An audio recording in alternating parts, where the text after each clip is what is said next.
আজকে মেয়েদের উদ্দেশ্য নিয়ে কিছু কথা বলবো। মেয়েদেরকে নিয়ে এই কথাগুলো। তোমরা একটা ছেলেকে ভালোবাসো, এত কেয়ারিং করো, ছেলেটার সাথে সবসময় হাসি খুশি থাকো, হঠাৎ করে চলে যাও। লাইফে হঠাৎ করে আসো, হঠাৎ করে চলে যাও। কেন করো তোমরা এরকম? মানে তোমরা এরকম করে কি শান্তি পাও? মানে তোমাদের ভিতরে কি অনেক শান্তি লাগে যে না, ওই ছেলেটাকে আমি ঠকে আইছি, সামনে আরেকটাকে ঠকাবো, এর সামনে আরেকটাকে ঠকাবো, মানে বুঝি না, ঠিক আছে?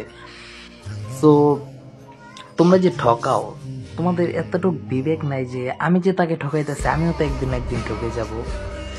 ছেলেটাকে ভালোবাসা, বাজে ছেলেদের সাথে মেলামেশা করা যাবে না, খারাপ বন্ধুদের সাথে থাকা যাবে না, সিগারেট খাওয়া যাবে না। আরে কত কি যখন রিলেশন শুরু হয়, কেয়ারিং গুলো দেখা যায় না বলারও বাহিরে। মানে তোমরা এরকম কেন? ভালো যদি বাসতেই হয় মন থেকে বাসো, সারা জীবনের জন্য রাখো। তারপরে আবার কি কি বলো যে সারা জীবন এইভাবেই থাকতে হবে, আমার কথার বাহিরে যাওয়া যাবে না।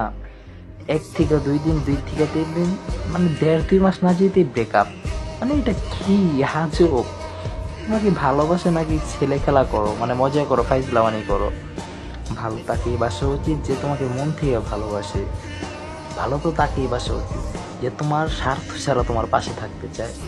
মেনশন করে যান তাকে যে স্বার্থ ছাড়া আপনাকে ভালোবাসে।